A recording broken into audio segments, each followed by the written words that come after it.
Here at Paddy Power, we're the home of the Money Back Special, with some incredible offers every single week. Check out the website or app today. Terms and conditions apply. 18 plus BeGambleAware.org.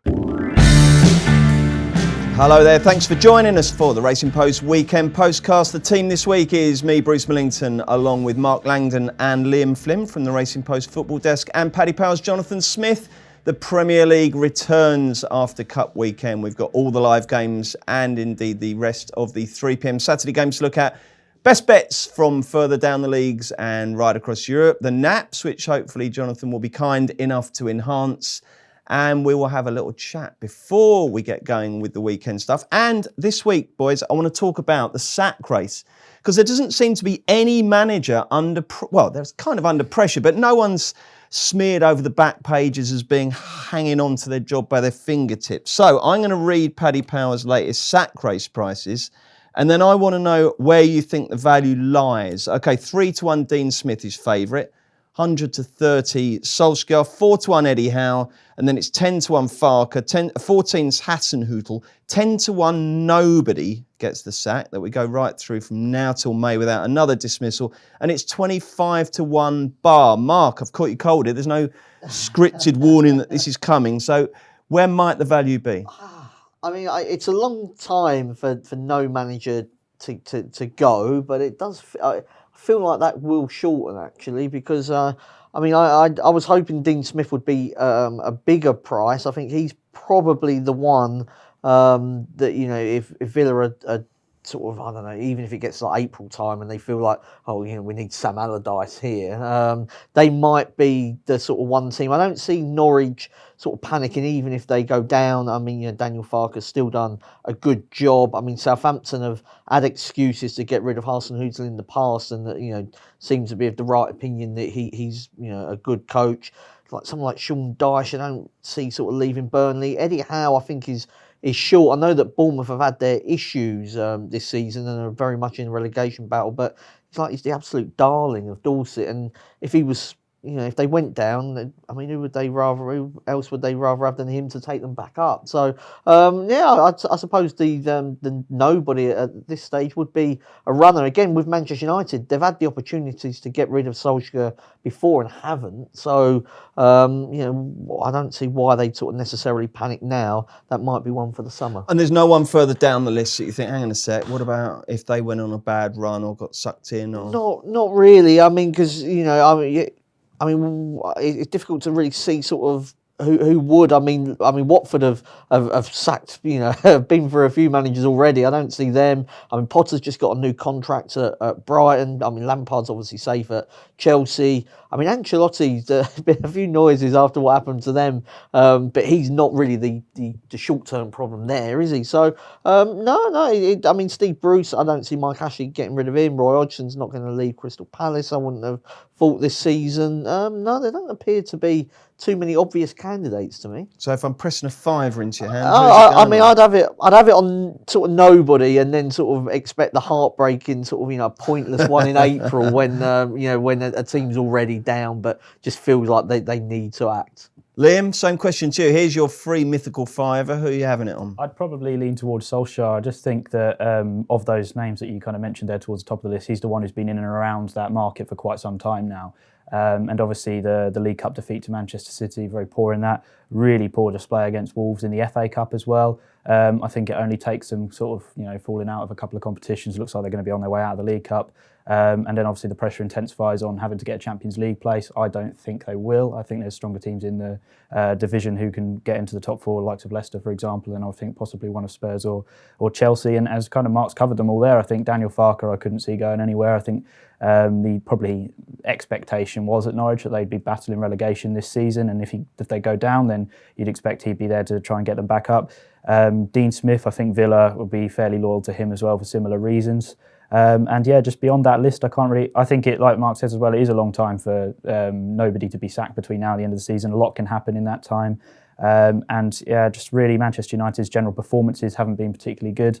You could argue that perhaps they'll wait until the summer to get rid of Solskjaer. But what's Poch's strategy? What's he doing, Mark? Because he's sitting there doing nothing at the moment. Is he having a nice rest, or is he waiting for Man U to lose patience to go He Solskjaer? says he's ready for a new challenge. I mean, I think he'd be mad to take the United job now. You wait till the summer and see what else becomes available, because it looks like Thomas Tuchel at Paris Saint-Germain could be going to Bayern Munich. So PSG becomes available, and he's got a link to that club. There's been talk that Guardiola might go to Paris Saint-Germain, which opens up Manchester City, and their original plan maybe for Arteta to take over. Unlikely to happen now. I suppose he could still leave Arsenal quickly. I don't necessarily see that as being what would happen. So, I think Pochettino, if he's got any sense, he waits until the summer, and he'd have his choice of 3 or 4 rather than just United. And while United's a tempting offer, I can't imagine that Paris Saint-Germain.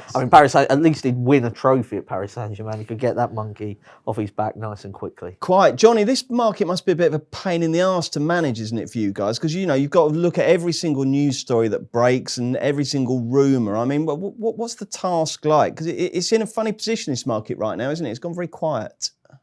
Yeah, it's gone very quiet at the minute. It picked up on the Tuesday night football. Ole Gunnar Solskjaer, we saw a lot of money for him to be the next Premier Manager to leave. It does take a lot of management in terms of if live games are on in particular.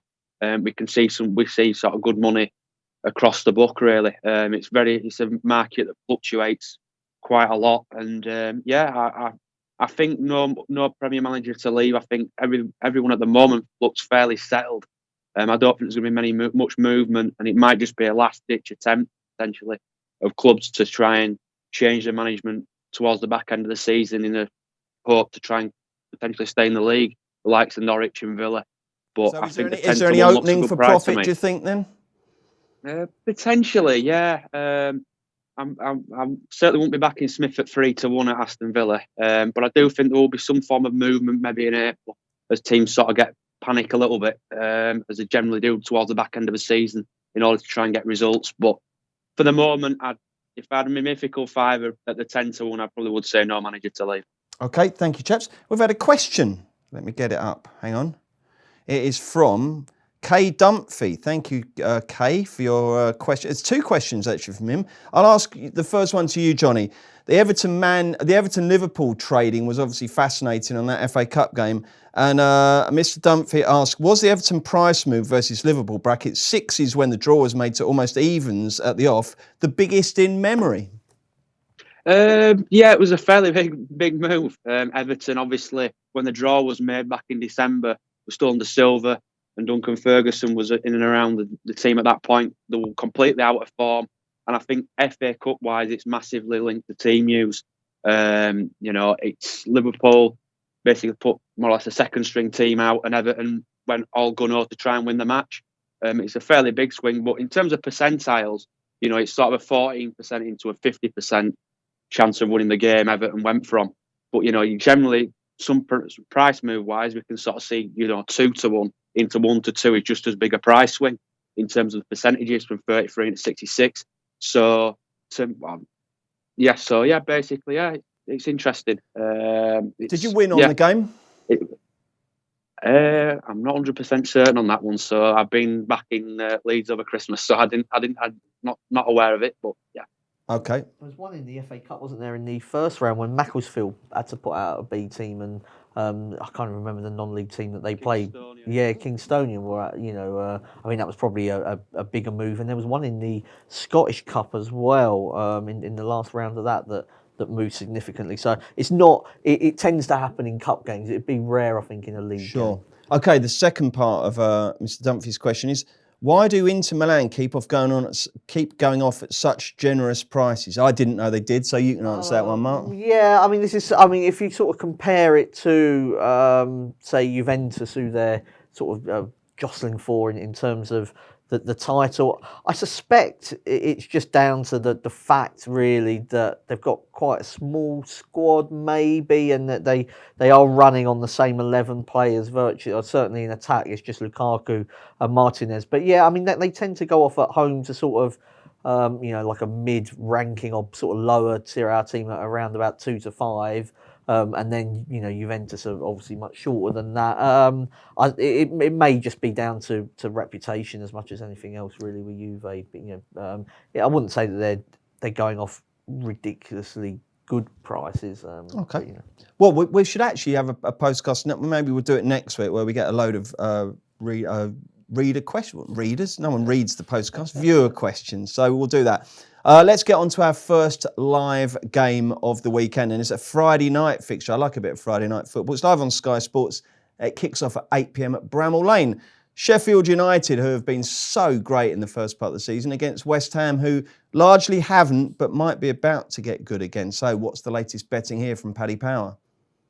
We've got Sheffield United 5-6, 12-5 the draw, and 16-5 West Ham. Liam, you can go first. What's going to happen here? I'll just go for a straight Sheffield United win, 5-6. I think, West Ham have won their first 2 games under David Moyes, but I think you'll wait a little while till you read too much into that. Bournemouth didn't really put up any resistance, I didn't think, in Premier League game, and then the other one was against Gillingham. So I wouldn't get too carried away with the first 2 wins under David Moyes. Sheffield United, they had a fairly tough run over the festive period, games against Liverpool and Manchester City during that spell. And didn't get spanked by either, did they? No, exactly, no. I think Chris Wilder was a bit critical of them after the Liverpool game, but he said kind of it got to that point in the season, and that was the first time where he was disappointed in the performance. So I think, generally they've had a very good first half to the season, probably contenders for a top 8 finish, maybe, dare I say, top 7, but I mean, there's a long way to go yet, and they don't necessarily have that experience of the other teams up there. But West Ham, looking at them, they've managed to score just 3 times in the last 6 away games. And for this game, they're going to be obviously hindered by the loss of Ryan Fredericks, picked up a fairly long-term injury. Could mean likely means Pablo Zabaleta will be coming in at the back, and he's past his best, I'd say, in terms of pace at least. And we know Sheffield United like to attack down the flank, so I think will be something that Chris Wilder will be looking at. And overall, I just like the look of them to win the game. Do you like the look of them as well, Johnny? Yeah, I'm going to agree with Liam here. I think I'm going to go for Sheffield United winning under 2.5 goals. I think it'll be a low-scoring affair. They generally are these days with Sheffield United. Not overly expansive. They'll be resolute at home. They'll make it hard for West Ham to get past them. And I think Sheffield United here for me. They've got another 2 tough games coming up. They've got Arsenal and Man City. So they really probably want to add to that 29 points they've got. And this is a game that Wilder will be targeting or will have had on his mind over Christmas as a game that they should be winning. If they're going to stay in the Premier League, then you've got to win this one. So I'm going to go Sheffield United winning under 2.5 goals. Full house for the Blades? Not overly. I mean, I wouldn't be backing West Ham, but I think the price is probably about right, Bruce. Sheffield United have had their issues against teams that maybe give them a lot of respect. They couldn't beat Watford. They lost to Newcastle. And home, they've slipped up as well against Southampton earlier on in the season. So I'm not going to rush out to back Sheffield United. They're a team I'd sort of like to avoid defeat rather than to go and back them at odds on to win. Even though where they are in the Premier League, I don't expect them to finish anywhere near there. I still think they're going to have a dip in the second half of the season. My bet for this game is Zabaleta, who Liam mentioned, to be booked around about 13-5. Been booked in both appearances since he was taken off against Newcastle. He was absolutely destroyed in that game. That was in early November. He's only played twice since. He was booked in both games. Sheffield United do like to attack down the flanks. There's also a bit of spice to this game. I know it was many years ago, but Sheffield United haven't quite forgiven West Ham for Carlos Tevez affair and them getting relegated and everything that went on around that. I mean, it'll be a lively game, and I think Zabaleta to be carded looks to be the best bet. When Zabaleta finally got the yellow against Wilf the other week, I mean, normally when Wilf gets fouled, he goes absolutely apoplectic, doesn't he? He wants to get his lawyers involved and everything. With this one, he just smiled at Zabaleta and sort of, there you go. It was coming.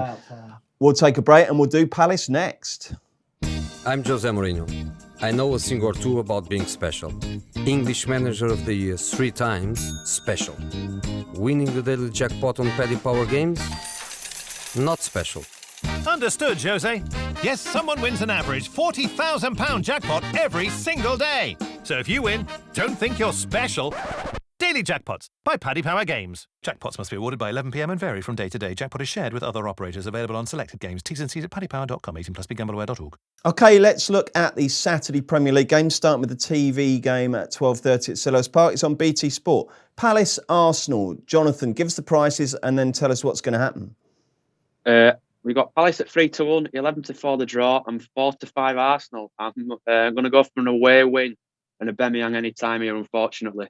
Palace's injury list is quite worrying. They've got about 8 or 9 players out at the moment, and obviously Mihajlovic is suspended, so I think they're looking a little bit threadbare at the minute. You've got to have another go at that. Who's suspended? Mihajlovic. No, you're about 3 syllables short, mate. But anyway, we know who you mean. Go on. Yeah.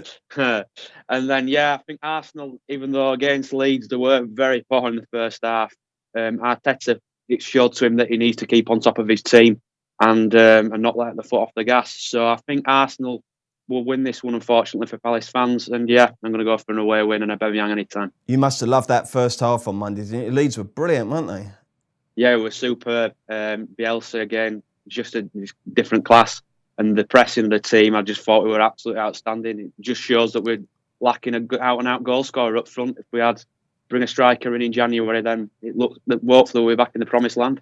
Absolutely. Now, Mark, good though Leeds were on that Monday, that first 45 minutes was like a compilation of the worst of Arsenal, wasn't it? It was borderline laughable at the times. And as Johnny made the point there, it reminded Arteta he needs to get this lot and stay on top of them, because otherwise they'll go back to bad Arsenal very easily. Yeah, they will. But, I mean, they sorted it out enough at half-time. And I thought that was quite impressive, actually, that the second half was a lot better than the first half. And, they sort of problem-solving at half-time. They managed to work it out. Maybe Leeds got a bit tired as well. They did play at a fast pace. And, I mean, Leeds would probably finish in the top 10 in the Premier League. I mean, if you look where Sheffield United are, Leeds would be favourites to beat Sheffield United. Okay, coming out with it. Why are Arsenal going to win this? Despite their terrible away record of only 2 wins, I mean, Palace's injury problems are just horrendous at the moment. With Van Arnholt and Schlupp and Riedeveld as well. There's 3 people who can play left back. I mean, one of them might come back. Hoping one of them will. But I mean, Sacco is obviously out. Scott Dan's out. I mean, this is a team really that's relied a lot on defensive organisation and that kind of defensive steel, because in terms of shots, they're sort of bottom.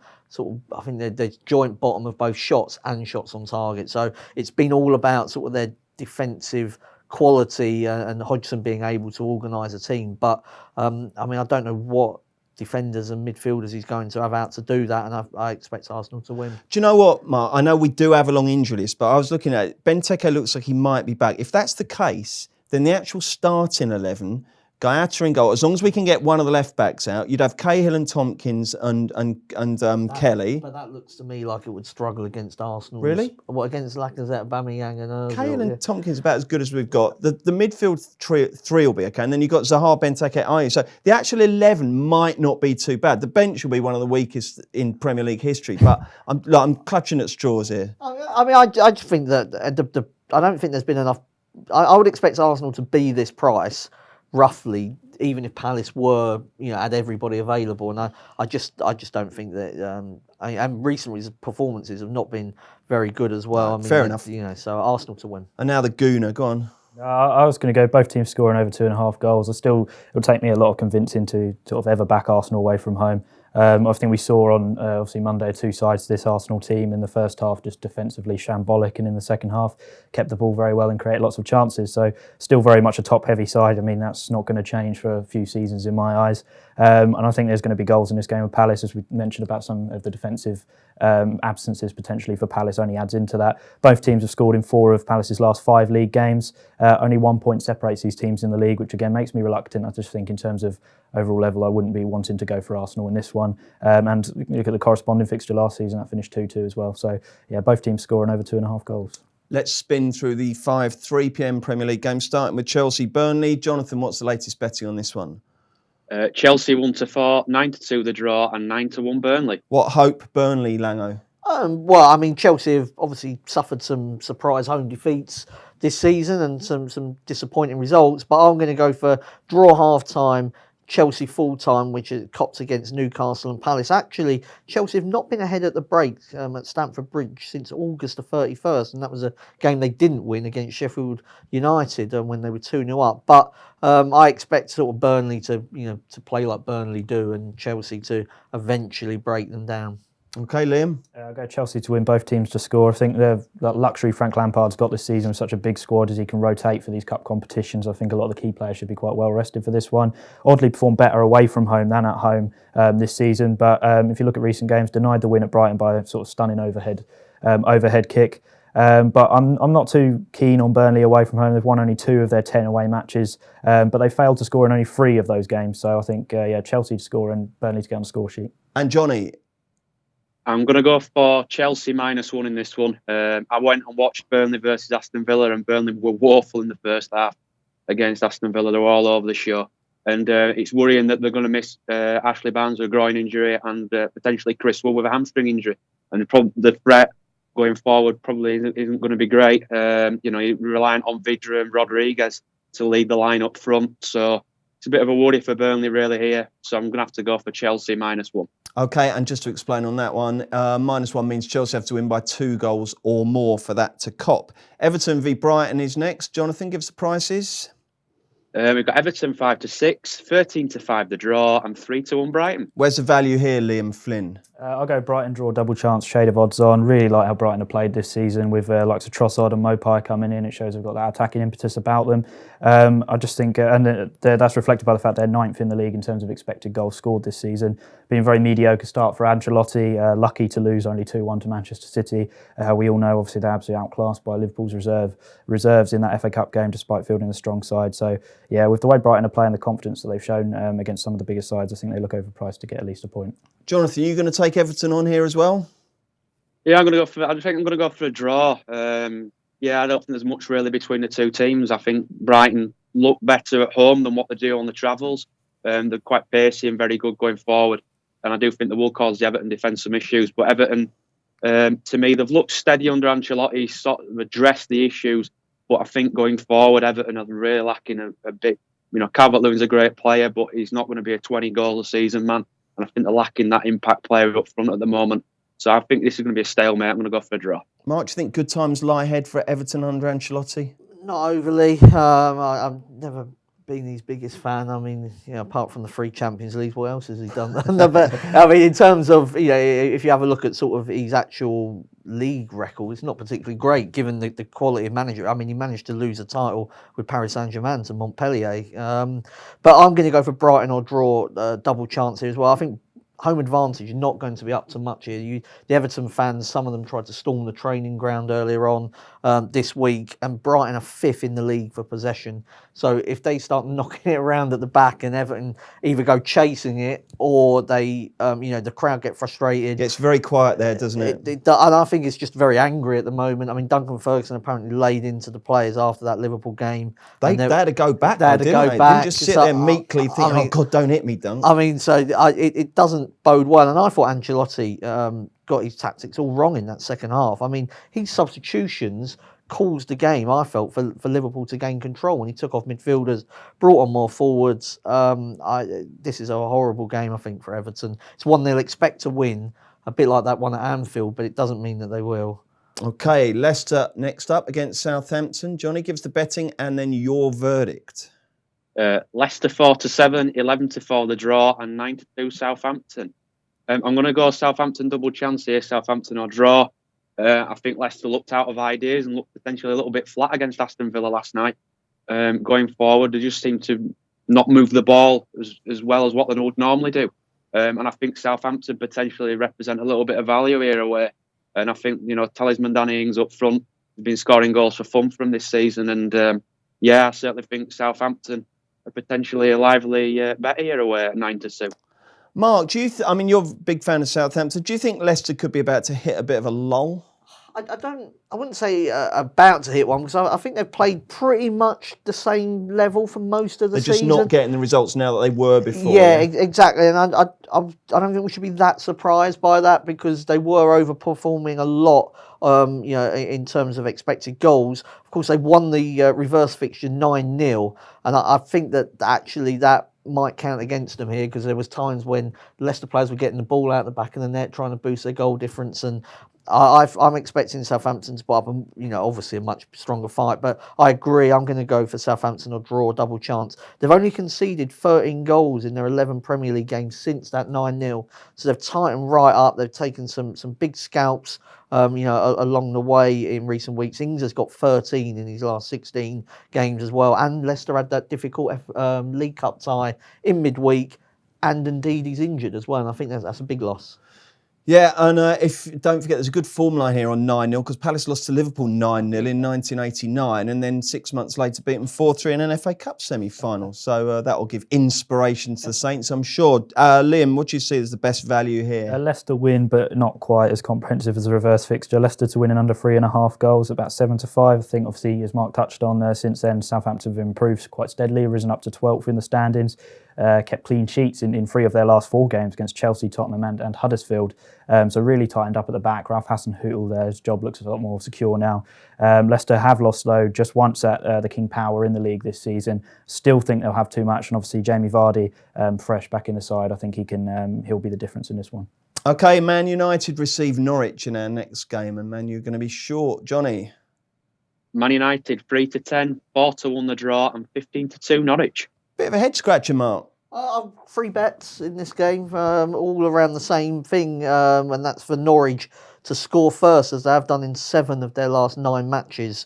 And Man United's last clean sheet was on the 14th of September at home in the Premier League. So, there's Norwich to score first, Manchester United to win from behind, and the Norwich-Manchester United half-time, full-time double result. The 17-2, the win from behind, and 25-1 for the flip on the half-time, full-time. Love that, yeah. Bit of fun bet for ways of supporting Manchester United that don't involve you back in the... No Maguire for a bit? Yeah, I mean, obviously, every time Phil Jones plays, he gets absolutely slaughtered. I mean, I'm not sure it's quite as simple as that. But, I expect Norwich to cause United a few problems, but they're clearly issues for Norwich in that they can't hold on to any of these leads that they keep taking. Did you read that piece by Daniel Taylor in defence of Phil Jones in the week? I didn't. But, I started off hoping he was going to convince me, but brilliant writer though he is, he didn't. Liam, what have you got?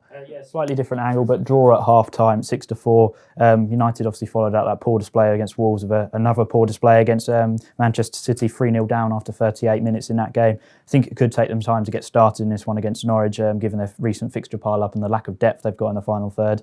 Norwich have been winning or drawing 13 of their Premier League matches at half-time, but they've gone on to win only 3 of their 21 games this season. It is in the second period that they tend to sort of flop, and I think they could possibly sort of hold out a bit of resilience until half-time, and then I expect Man United to go on to win. But the bet I'd have would be draw at half-time. OK, and Johnny, Man U, Norwich, who do you fancy? I'm going to go for a Man United win and both teams to score. I do think Norwich will score in this one. Buki's been brilliant this season, and Man United defensive woes continue. Phil Jones during the week, as we touched on, he looked well off the pace, to say the least. I thought Brandon Williams was superb at fullback, and I think he looks a very good player going forward for Man United. And yeah, they will look like they're going to miss McTominay, but I think they'll have enough to win this one, and I'm going to go Man United win and both teams to score. When you say he looks a good player going forward, do you mean he looks a good player when they go forward, or using modern day office parlance there? Yeah, he looks very good when he was on his own ball running forward at the defence. Yeah, he looks quite good. Thanks for clearing that up. Let's do Wolves versus Newcastle next. How do Paddy Power bet on this one, Johnny? We've got Wolves 2-5, under to 30 the draws, 7-1 Newcastle. Is 2-5 fair enough, Liam? Yeah, I think so for this one. I'd be going for Wolves to win in under 3.5 goals. They've made themselves tough to beat at Molineux this season, lost only 2 of their 10 home games. And yeah, I just think, look at Newcastle, they've been struggling with injuries. Steve Bruce has had a handful of players return to training this week, but there's a possibility this game could come too soon for them. They're still without Manquillo, Shelvey and Shah. I think that leaves them a little bit vulnerable at the back. They're not the best going forward. We know they don't pose a lot of threat in the final third. Managed only 9 goals on the road, and I think that sort of lack of firepower could cause... the lack of firepower is unlikely to cause Nuno Santo Mendes any problem. So, Jonathan, where is the value in this one? I'm going to go for Wolves -1. I think Wolves will be far too strong here for Newcastle. Newcastle defensively, we've got a lot of injuries across the back line. A bit makeshift. Potentially Hayden could end up having to play centre half. It does look very, very makeshift at the back. And for me, there's an interesting stat for this one. I'd look at Lejeune or Kraft to be carded for Newcastle. In 26 appearances this season, Traore, in 26 appearances, 24 players have been carded for fouls against him. It's quite remarkable, really. So Lejeune or Kraft are going to be playing on the left side for Newcastle at the back.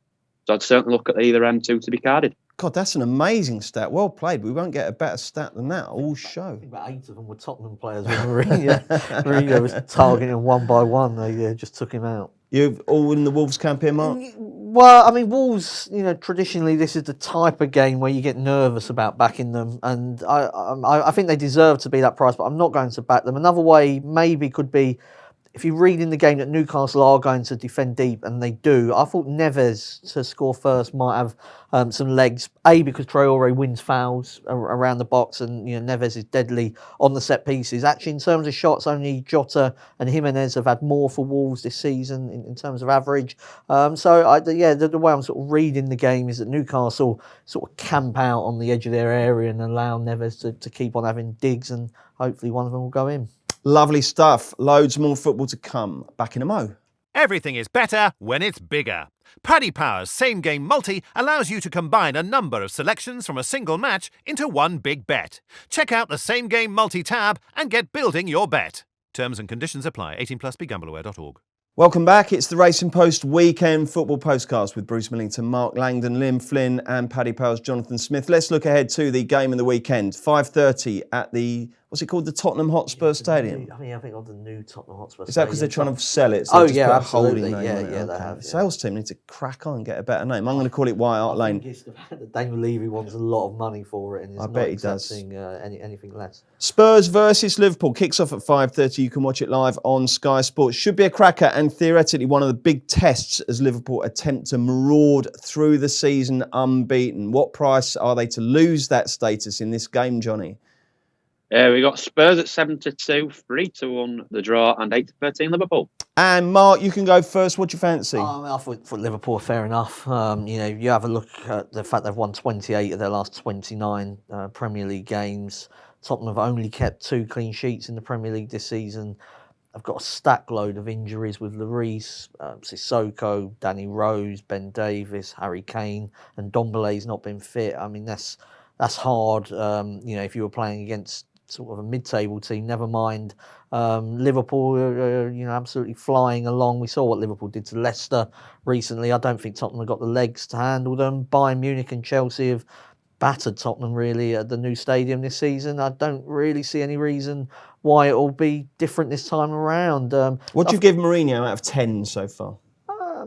7. I mean, he has managed to sort of. I mean, they were 12 points off, as he's mentioned once or 20 times. They were 12. It would be like the Harry Redknapp 2 points from 8 games or whatever. I mean, they were 12 points behind in top 4, and now they're I think they're back to within 5. Are they something like that? So I mean, they have half the deficit there. So I think he's done okay, and it's not really. It was never really about the manager anyway. I mean, the problems run deeper. The teams are just lost its way, since that Champions League final defeat, there was a pretty close game. Liverpool have obviously kicked on, and Tottenham have gone backwards. I think Tottenham are a really difficult team to place as to where they are in the current Premier League pecking order, because they're players-wise, you'd still say they're sort of around the top 4, but a lot of their performances are much worse than that. And so, in the 2019 league table, which isn't a thing, but it's still quite interesting, they're a long way from top 4, aren't they? Yeah, well, I mean, I think they were sort of below almost relegated. Yeah, I mean, they were. I mean, there's been some, depending on when you start the table, you can find them in the relegation zone at various times. So, it's been a difficult sort of 12 months for them, really, apart from that Champions League. And Liverpool are just absolutely brilliant at the moment. So I find it very difficult to see how Tottenham stop them, really. Do you know what, Liam? Mark mentioned it. 28 wins in 29 games. I mean, that's just ridiculous, isn't it? Yeah. They're probably not getting the praise they deserve, weirdly, because everyone's just assuming they're going to win it this year. They win every time, but it's outrageous what they're doing, isn't it? It's absolutely sensational. It really is. I mean, like you say, they've just been unstoppable, and they don't look like they're going to show any chance of slowing down. That said, I am still a little bit reluctant to go for them in this game. I'm going to go for over 1.5 first half goals as my bet. It sounds simplistic, but I'm always wary of backing a team when they've put together this incredible run. And I know Liverpool's a bit different to a sort of 6 wins on a spin or whatever. But I just feel that against a sort of top 7 opposition in Spurs, which you still class them as, this is, I think if Liverpool are going to lose a game this season, it's this next few games where it could happen, in my opinion. Obviously, you've got the City one as well later in the season. But I just wouldn't really be that comfortable backing them at odds on still. And for that reason, I just think goals is probably a safer option. You look at games this season, Liverpool's games feature an average of 3.15 goals, Tottenham's 3.14, only City are above the two of them. Liverpool scored 27 first half goals, found the net in the first periods in each of their last 7 games. They start very quickly. And I think this bet can either click through, obviously, a rampant Liverpool start if they're 3-0 up in half an hour, or if Tottenham maybe catch them off guard early and then kind of fall asleep. So I just think it's a different angle, but a potentially good one, over 1.5 first half goals. Johnny, do you see any threat to Liverpool's rampage to the title here? Unfortunately not. I think Liverpool are going to win this one. I think they'll have too much for Spurs. Why was there so much Tottenham resignation in your voice there? You sounded absolutely desolate there. Yeah, it's one of those. I just think Liverpool have got the league won, and it's, it seems to be every game that they're going into at the minute.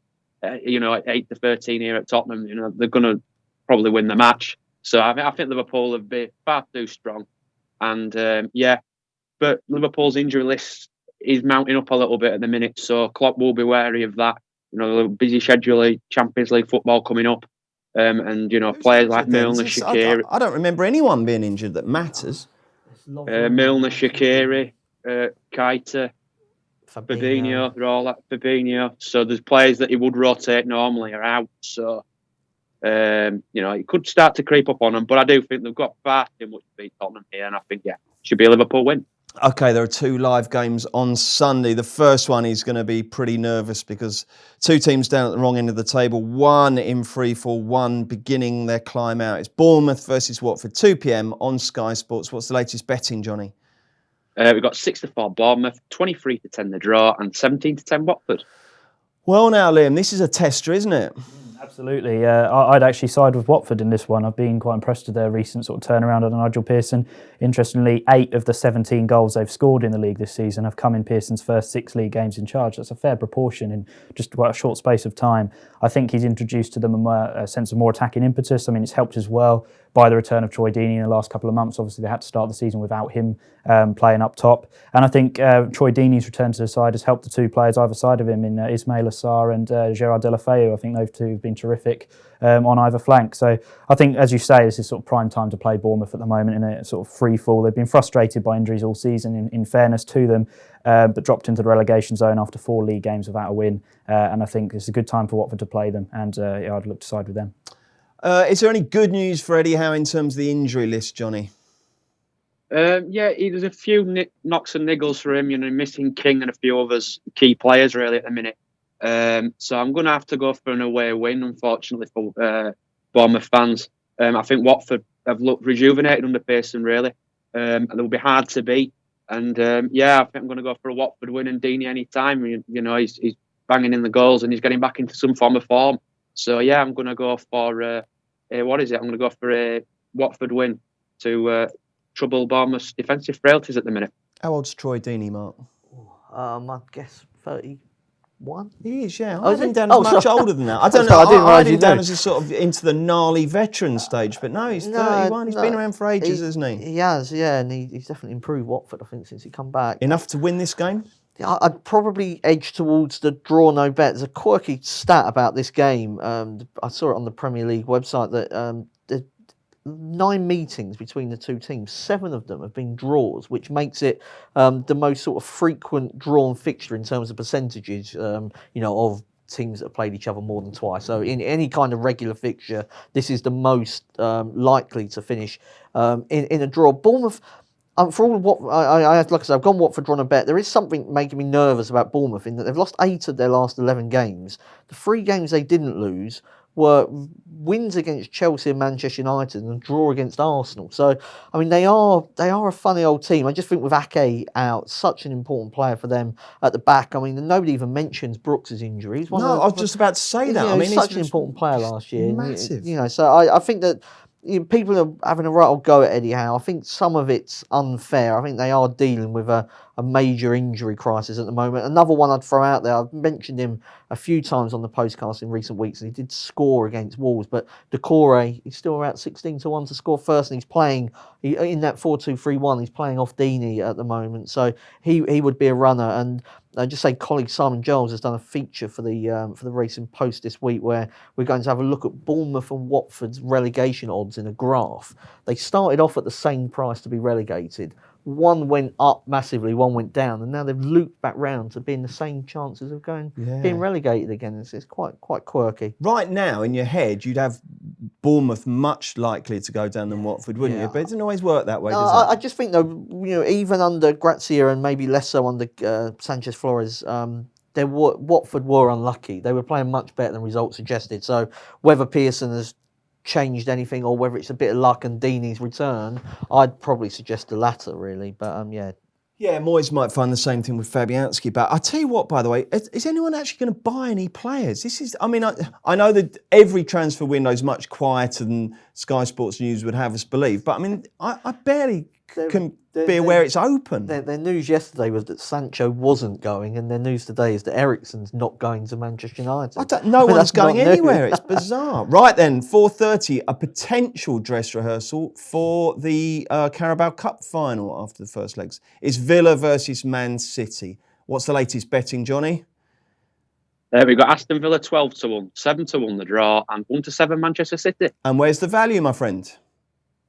I'm going to struggle to find some here, but I'm going to go Manchester City -2. I think they're going to have far too much for Aston Villa. There's no Heaton and Wesley after they both ruptured the cruciates on Boxing Day, New Year's Day.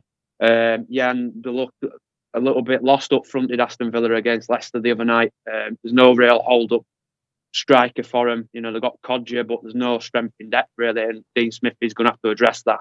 If Aston Villa are to stay in the Premier League this season, it's a massive concern for them. And I just think Man City, where they move the ball, they're going to have far too much here. So I've got City -2 and Aguero anytime. Okay, and don't forget, Man City would need to win by 3 for that bet to click. Mark, what's your view of this one? Just a couple of correct score stabs on an easy City win. I was going 3-0 and 3-1 in case they doze off defensively. We saw that against Manchester United, even when they dominated and they were brilliant in that first half with the strikerless formation and De Bruyne and Bernardo sort of playing up front. And they asked De Bruyne how long they'd been working on it. He said 15 minutes. I'm sure. I can't believe that. I just can't believe that. But I just think that as much as anything, Villa probably left a lot sort of out there at the King Power on Wednesday night as well. I mean, to me, it looked like Dean Smith. I thought, well, we're not getting anything against Man City. Let's have a real go in the semi-final. I mean, if it was, say, Norwich at home, maybe they wouldn't have played that way. So, easy City win. And if you like your sort of Aguero stats, he's got 6 in 4 against Aston Villa and 31 goals in total against newly promoted clubs since he arrived.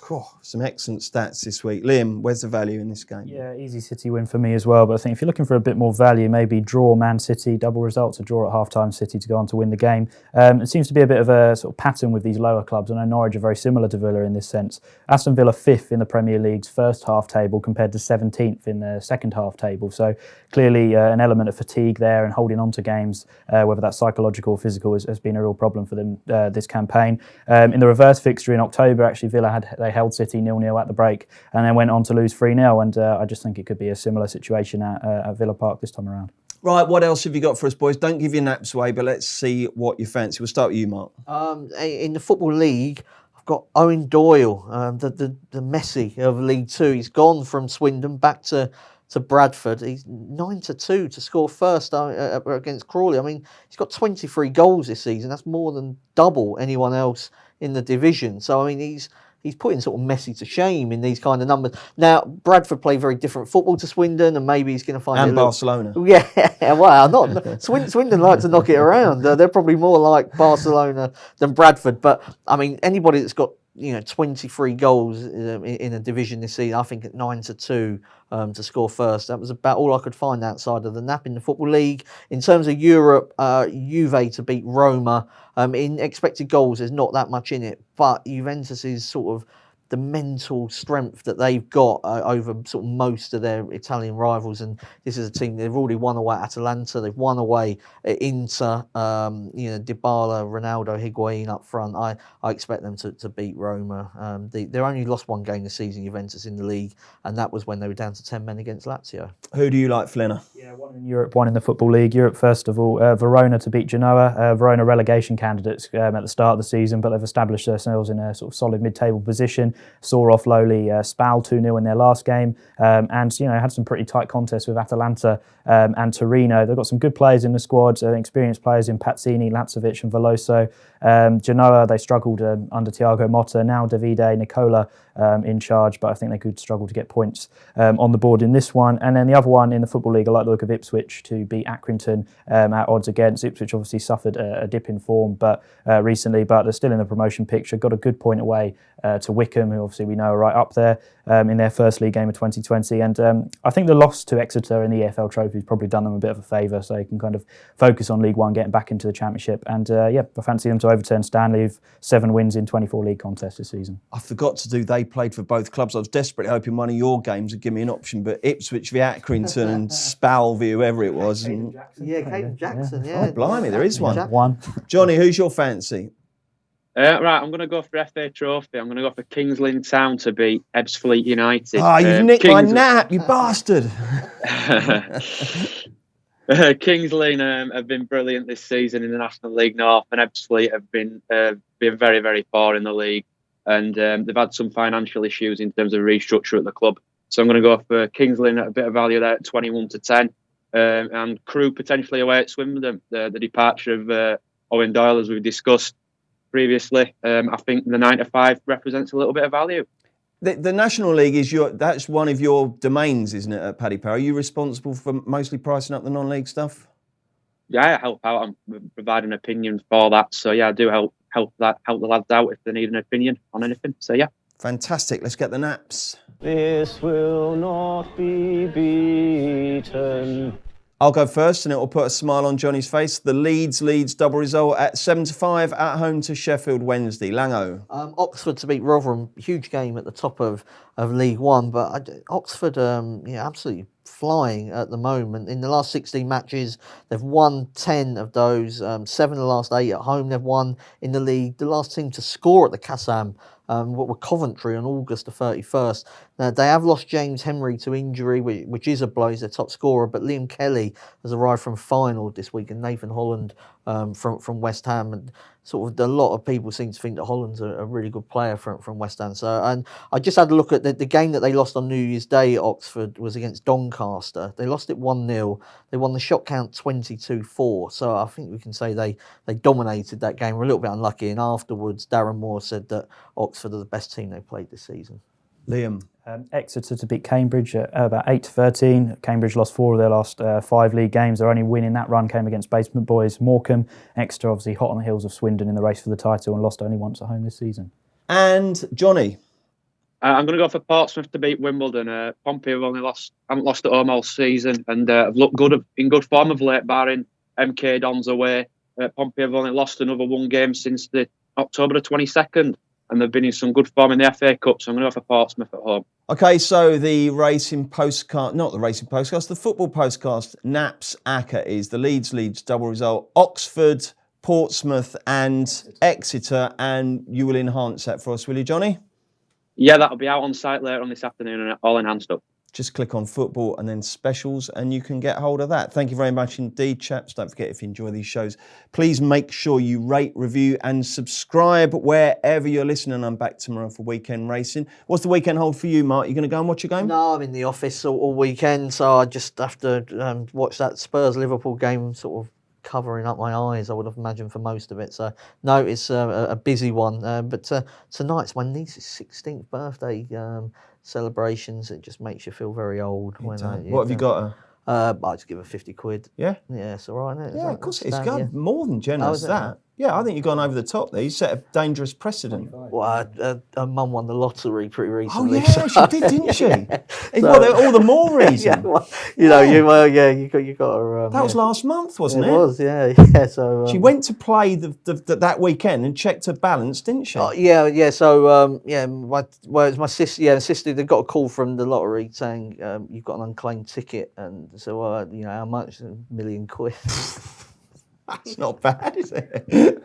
Honestly, I think 50 quid's a drop in the ocean, mate. It's not going to touch the sides. It's not, is it, Liam? Us for you on Saturday. You going to Selhurst? I'm not, unfortunately. I was at that fixture last season, but no, I'm working both days this weekend. But I'll keep an eye on it. Yeah. Okay. And what about you, Johnny? What have you got lined up? I'm just working this weekend. I finish at 3:30 on Saturday, so I'll be straight out and watch the Spurs-Liverpool match in the evening. Right, well, it's fascinating. I'm delighted to read your weekend plans. They're all bloody working. Right, we are back next Thursday for another Racing Post football postcast. Friends, or maybe more. Earn a 20 quid free bet for every friend you refer to Paddy Power, thanks to our Friends with Benefits programme. Log into your Paddy Power account and share your referral link to get started. Terms and conditions apply. 18+, begambleaware.org.